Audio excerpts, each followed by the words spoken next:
Hi everyone, this is Andrew Oppman with a special edition of Out of the Blue. We're doing web-only episodes that we call Stay on Course. These episodes focus on the people and processes at the university responding to the COVID-19 crisis. Today is Tuesday, May 5th, and joining me on the program for a second appearance, Dr. Deborah Sells, our Vice President for Student Affairs. We'll be talking about the distribution of funds to our students through the CARES Act. 2-1. Well, Dr. Sells, thanks for joining us. You're our first return guest on Stay on Course. Well, I'm very honored. Thank you. Well, I appreciate it, but we have some breaking news, and that's why I asked you to come on the show. Let's talk about the announcement by the president that came out yesterday around noon regarding the allocation of money from the CARES Act. First of all, let's describe exactly what the CARES Act money is and why it was given to the university to distribute. Sure. The CARES Act money is a part of the coronavirus relief aid package that was passed by the federal government. It included a variety of stimulus kinds of money that they were trying to push into the economy of the United States. And so a portion of that money under the CARES Act was distributed to universities across the country. And the universities in turn were asked to distribute that directly to students. And so it's intended to be money that assists students in dealing with additional expenses that they incurred as universities across the country had to pivot from teaching on-ground classes in our classrooms to doing online kind of teaching. So it's intended to help students cover the costs of moving back home, the costs of any technology they had to purchase, the cost of additional childcare if they're non-traditional students and have kids that were sent home from schools, those sorts of things. The kinds of expenses they incurred that were directly related to our pivot to online learning. And this money was transmitted to by the federal government to the university. And then what happened from that point forward? Once they, we had to understand exactly what the rules and requirements and what we could do. Once we received that information and received the money, then how did we take it from there? Yeah, so that's an interesting question. They actually didn't just send us a great big fat check. They told us that we were going to be authorized to do what they call draw down, to draw down a certain amount of money, but we weren't going to draw that money down until we knew exactly how we were going to distribute that money. The initial guidance that came out from Secretary of Education Betsy DeVos and the feds was that the universities had wide latitude. We could distribute that money any way we thought fit.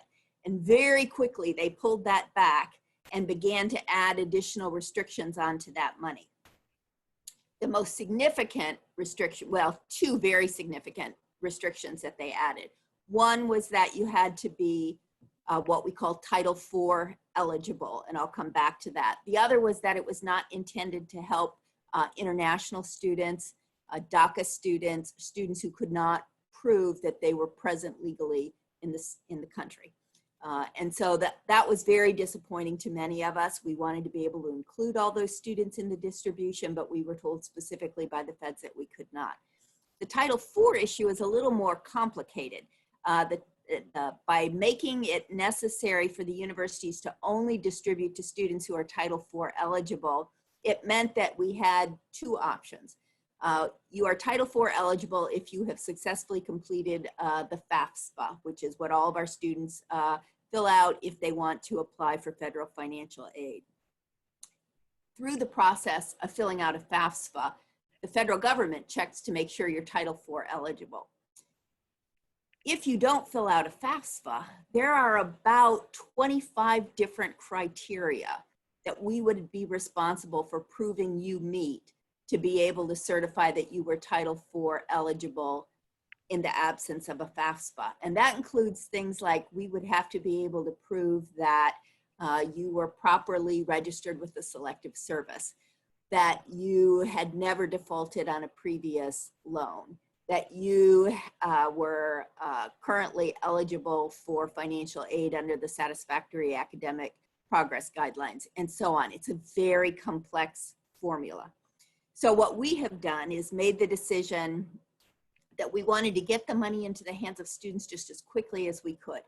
And so for those students that have a FAFSA on file and meet the other requirements set by the federal government, yesterday we pushed that money out. It took the whole day, and here's a shout out to Becky Bassell and the folks over in the Student Services and Admissions Complex that have been so busy trying to get millions of dollars out the door and into student bank accounts yesterday. And we did that for all of those students for which there was no question they absolutely qualified. But we held back some of the money, and we're still having conversations with the federal government to ask how we can meet their requirement about Title IV eligibility for those students who have not filed a FAFSA.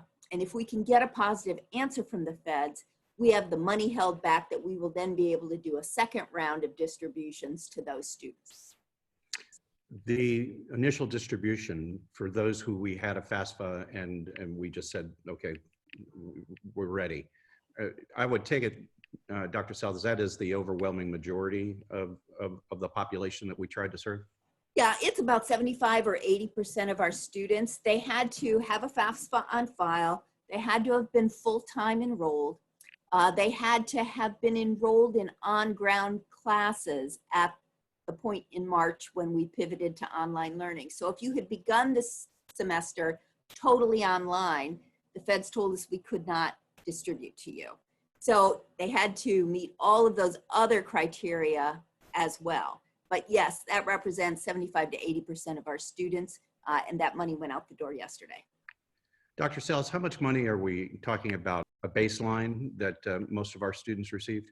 Right.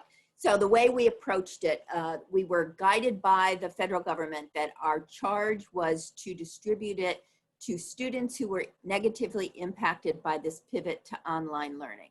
Well, from our perspective, nearly all of our students were negatively impacted. They needed to move home. They needed to switch to using technology that they may or may not have owned.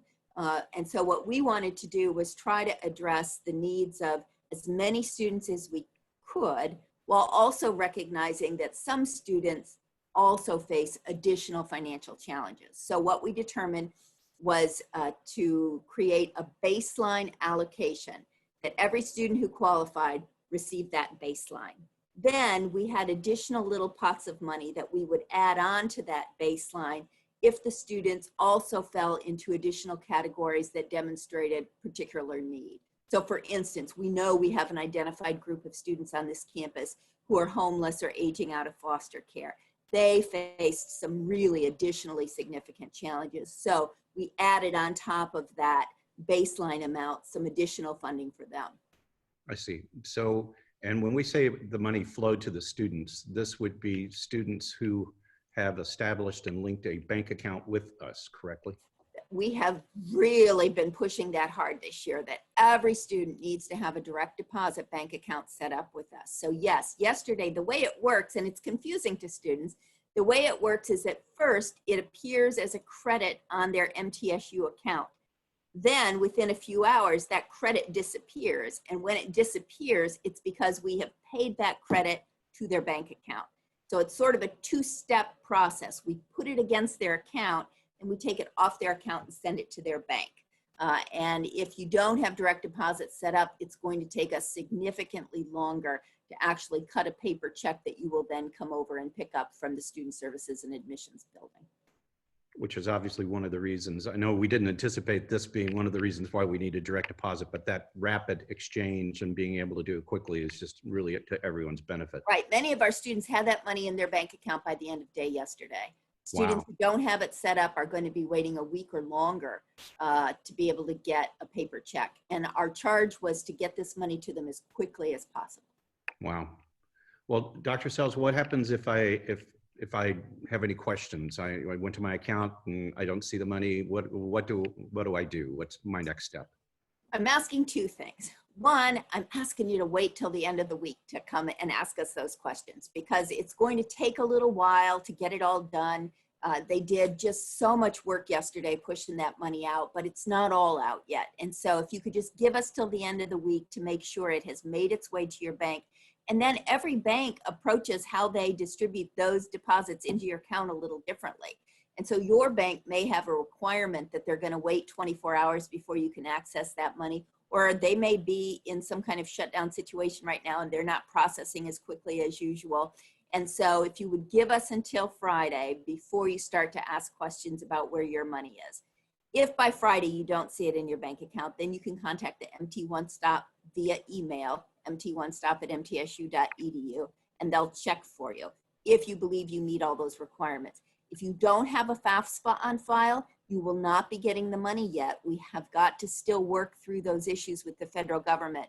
And at the time that we have an answer, we will then have another communication out to that rest of our student body to either direct them as to how they can now qualify, what we need them to do, or to tell them we're really sorry, but the feds aren't going to permit us to do it. If I do not have a FAFSA on file, and obviously you're seeking the guidance from the federal government, is there anything I need to do? Do I need to fill out the FAFSA? No, please don't.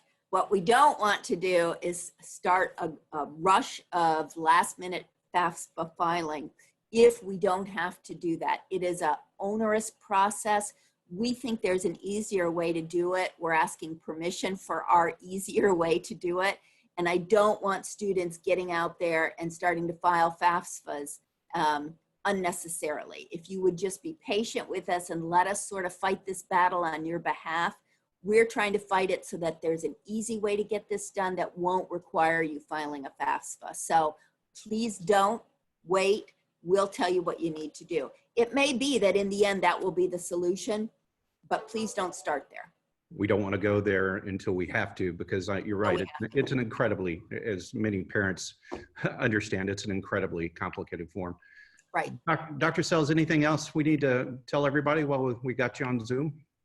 No, I don't think so. We miss our students. I'll tell you that. There's not a single person here that isn't wishing that we could be there for graduation this weekend. It just breaks our heart that we're not going to be there, but we want the students to know that not a day goes by that we're not thinking about you, and we're working towards an August reopening and trying to find ways to do that safely and in a way that'll get you back into the classrooms with those faculty that you love. So hang in there, everybody. We're working on it. We're hanging in there. Dr. Deborah Sells, Vice President for Student Affairs. Dr. Sells, thanks for joining us. Thank you, Andrew. And this does wrap up another edition of Stay on Course. A couple of reminders. First of all, on Saturday, May 9th, we will be broadcasting a virtual commencement ceremony for the class of 2020. You can find the ceremony on our website, mtsu.edu/virtual-commencement. Also, for news and updates regarding the coronavirus response at the university, go to another website, mtsu.edu/coronavirus. I'm Andrew Ottman. Stay safe, stay on course, and remain true blue.